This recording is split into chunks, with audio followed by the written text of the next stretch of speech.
guys, welcome back to my YouTube channel, Huna rin sa Upan. So, ang gagawin natin ngayon, rolling bagong bayan biscuit. So, ayan guys, hindi ko na nasimulan kung paano ko gagawin, paano ko mix yung mga yung mga ingredients.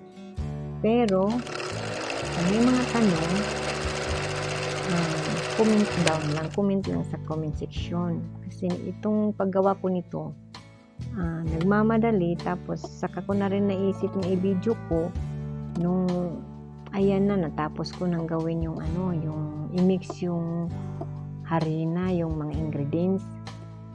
So sa mga interesado dyan kung paano ko ginawa yung yung palaman niya, kasi tawag natin dyan palaman na yung brown. Same lang yan ng timpla, kaso ang lang dito sa sa palaman niya, medyo marami lang yung asukal dyan. Maraming asukal dyan, at saka ang pagkakaiba niya, asukal nga brown.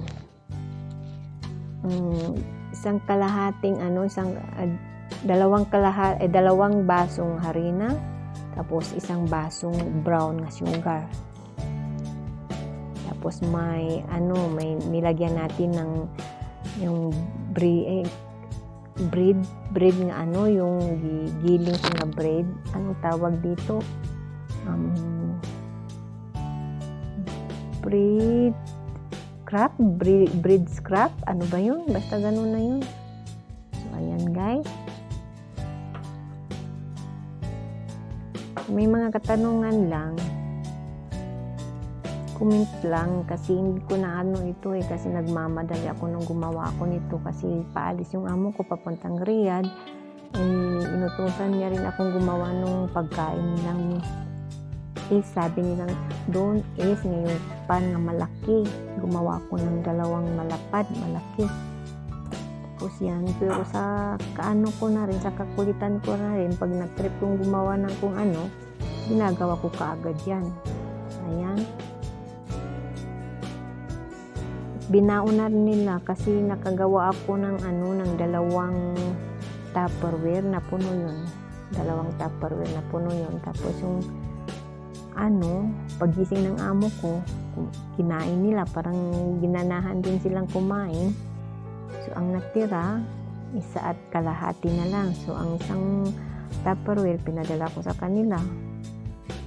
Ang kalahati dinala ko dito kasi iniwan ako dito sa bahay ng mother ni madam. Kasi yung tatay niya andito, hindi nila dinala. So siyempre, babantayan ko daw kasi may sakit ito. Saka dito rin yung kasama kong katulong nila. So ayan guys.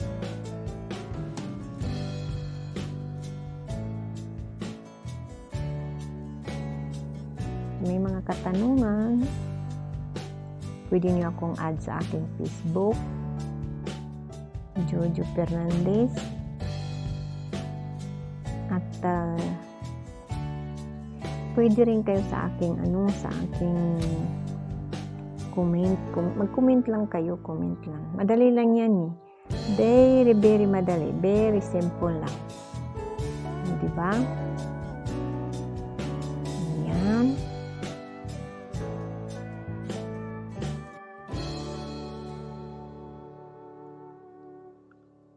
Natin ang ilalagay sa para pasok na natin sa oven. Samantala yung oven dyan, na-on ko na.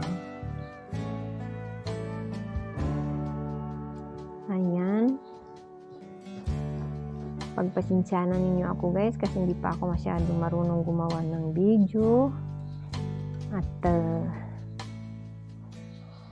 yan, laging late yung pagkaisip ko na i-video ko. Yung bago ko ma-video, yung naano ko na yung mga ingredients, na mix ko na yung lahat-lahat. Yan guys.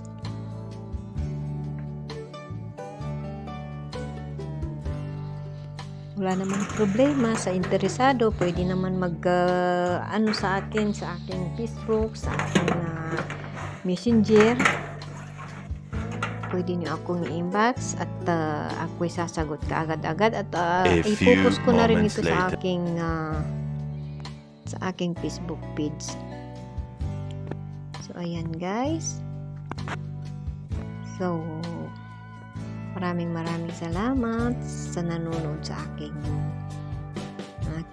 video, sa aking ginawa.